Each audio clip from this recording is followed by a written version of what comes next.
rotation while Harden was out. But next to Harden on that second unit, he could be a combo guard that can handle a little bit to alleviate some ball handling duties, but he's really best playing off the ball as a catch and shoot guy, especially in the corners. He's lethal. He competes defensively. He's a smart player. He's tough.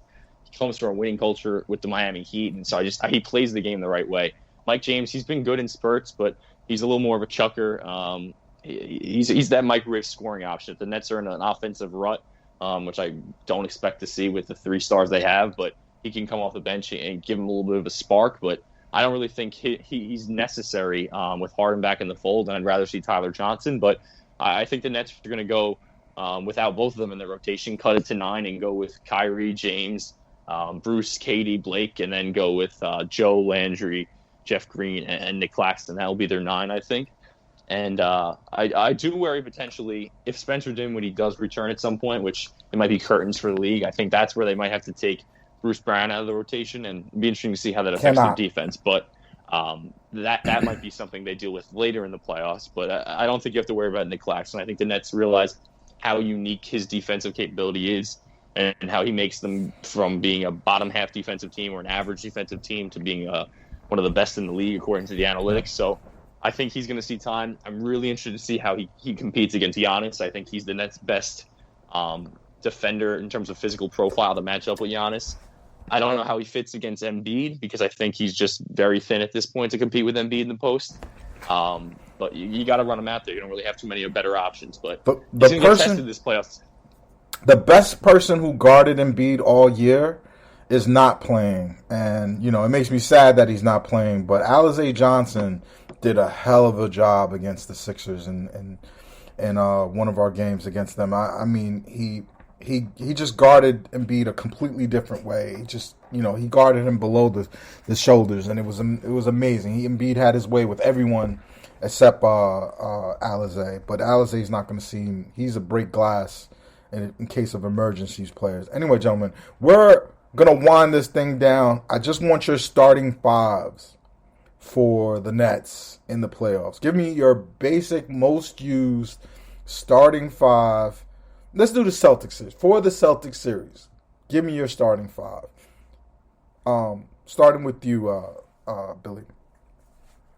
Yeah, I think I said already, Kyrie, James, Bruce Brown, I think will get the nod with Joe Harris a little beat up. I think KD and Blake, I think they're going to have to change that.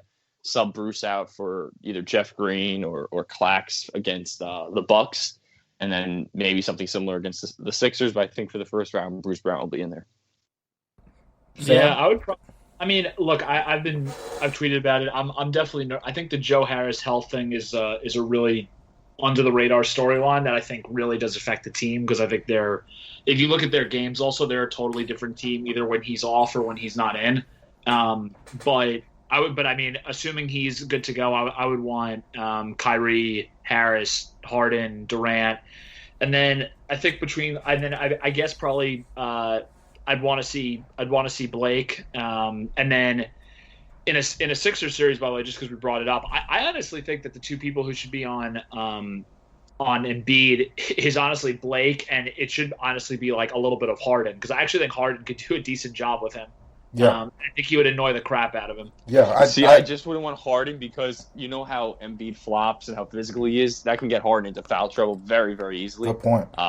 And I would not want that because the Nets' key to beating the Sixers, in my opinion, Ben Simmons is an elite defender, and with his size, he's going to be able to really affect Kyrie. I think Kyrie played very well last time against him, but we've seen in prior matchups Ben Simmons against Kyrie, one being last year. Ben Simmons' length against a 6'2" Kyrie could really be affecting him. So I want to try and keep Harden and Kyrie on the floor together for the most part because I think that Simmons can only guard one of them, and the other guy can really run the offense and get his own. So I really wouldn't want to get Harden into foul trouble in that way. But I like Blake, and I'm a huge fan of Blake. We haven't got to talk about him too much in this thing, but I'm a huge fan of Blake. I think he's exactly what they needed. Somebody that can play make out of the front court, shoot a little bit, super tough and gritty. He's not afraid to get in someone's face either. I think we're going to see a couple Blake scuffles in this postseason, which I love. I love that side of the game, especially in playoff basketball. He's going to get into it, whether it's Embiid or Ben Simmons or Giannis or PJ Tucker. I mean, he's going to get into it with someone at some point because he's not going to get pushed around. He understands the stakes at hand. Yeah, my five. Okay, so you guys basically did the starting fives that I think are gonna like it's gonna happen. I agree with what you guys are thinking of, but the five that I would have liked to have seen is I would have liked to have seen a starting five of uh, Blake at a five-ish, Nick Claxton at the other five-ish, 4-5-ish, and neither one of them are centers per se. And then the most important thing for me is keeping Kevin Durant at the small forward, Harden, and Kyrie. The reason why I say do that is because you've now mixed defensive specialists with, I can't say that he's an offensive specialist, but he gives you way more offense than Blake gives you way more offense than Nick does, right? And then you could do the same thing in the second unit. You can now run second units where Joe Harris is coming on the floor providing offense. You can mix in Landry Shamet and still have Bruce Brown on the floor with Uncle Jeff, and I just feel like you can have these stretch runs where Harden is just going to be on the court by himself, elevating those other three guys. I like having Shamet and Harris on the floor at the same time as Harden, because you get the lob option if he goes to the basket, and then he can swing out to the guys on the perimeter, basically sitting there wide open. And I think James Harden needs some alone time on the court without KD and Kyrie, whereas Kyrie and KD, I feel like they really like playing on the court together or with one other superstar. So I feel like there's this, and it could be Bruce Brown in the starting lineup, but I just feel like you'd want the continuity, and then when you play against these bigger teams, you're gonna need that. All right, let's try to let's end this thing here. I have one last thing I need to say, and you guys tell me if I'm crazy or not. I believe and I pray that the Nets are working on a zone defense right now. They're not going to need the zone defense so much for the Celtics. The Celtics, they could run the defensive package that I've watched them use all season long with very little zone. But we've watched the Miami Heat utterly expose both the Milwaukee Bucks and the Philadelphia 76ers by playing zone. Gentlemen, last question, I promise. Is there a zone being worked on at HSS right now? Billy, you start. Yeah, I think they have the days off right now to do that, and it would be smart to put it in their repertoire. But I don't think we've seen, correct me if I'm wrong, I don't think we've seen any zone at all from the Nets this year. For like a hot second, they did it against the Sixers. Yeah. I haven't seen them do it again since. And yeah.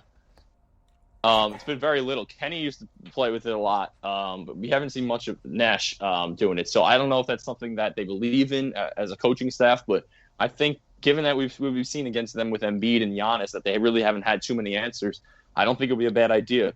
And another thing that could surprise the Sixers, why not? And the Bucks. I mean, they have two guys that can't really shoot very well, so that's where zone can work against Giannis and Simmons and then even Embiid's size. So I think it has the potential to work. The Nets have a smart team that should be able to kind of understand and grasp zone concepts, and they have some length with KD and Claxton, and then Blake potentially in there, and Harden's got good hands, Kyrie's got good hands, so I almost feel like they hit it. Work.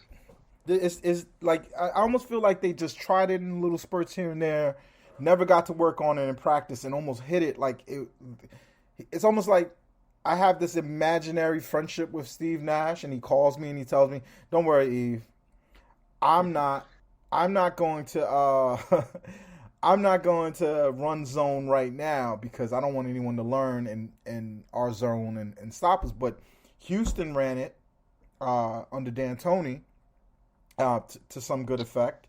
And Ime Udoka, who was on the Spurs coaching staff, ran the zone against LeBron James and the Heat. LeBron James and they rode that to the championship. So I know that the institutional knowledge is there to run the zone. Sam, last words. Do they run the zone, or do they need to run the zone? Yeah, I mean, honestly, I like running the. I hope they do, and I like the implementation of it, just because I also think it usually takes teams like a couple of plays to realize like what the fuck is going on, right. And so just to get people out of sorts a little bit, I think it's a nice move, and I could totally see Nash doing that, because I think one thing that Nash is great at is he's good at understanding as a player what he liked and didn't like to go against, and whether that's on the floor or off the floor.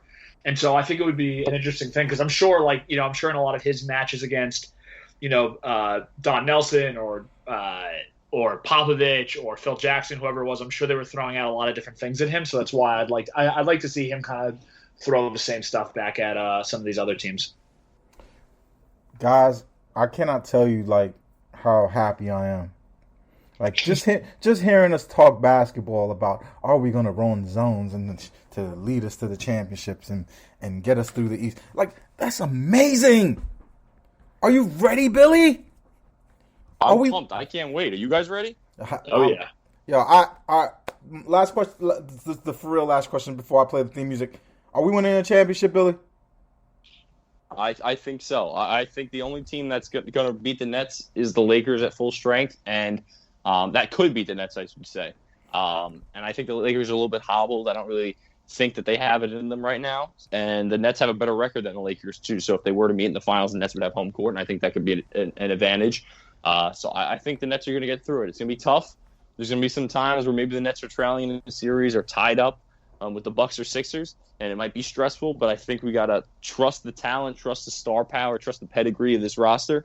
And I think ultimately we're going to be partying in the city in late July. It's going to be hot, so bring your water. Ready to have a fun time.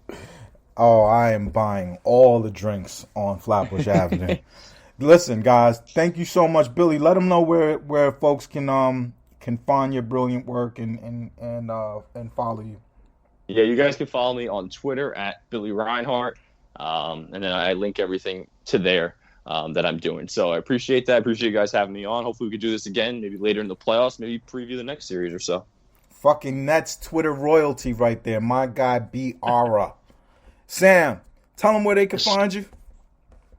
At Samuel Latchow on Twitter. I'm if anybody's going to be at any of the games, I'm going to game 2. I just found out, so I'm pumped to go back to Barclays. I was there for the last game of the season. It was awesome, so I'm pumped to be going back. I'm negotiating with my wife on these court sides. I'm trying to convince her that it's more important that we go to the Nets playoffs than buying a desalinization tank so that we could turn ocean water into drinking water. I don't want her to correct me later on if she hears this podcast, where we could turn salt water into water for bathing and cooking, not necessarily drinking. I think the Nets championship is more important than the desalinization. Let us catch the rainwater. Brooklyn, New York, New York tri-state area, New Jersey, Long Island, all parts abroad. We are the Front Office Podcast, and we're chronicling a Nets championship. Everybody, for Billy, for my partner Sam, let's go win this championship. It starts this weekend. Get your tickets, fill Barclays, and let's do this.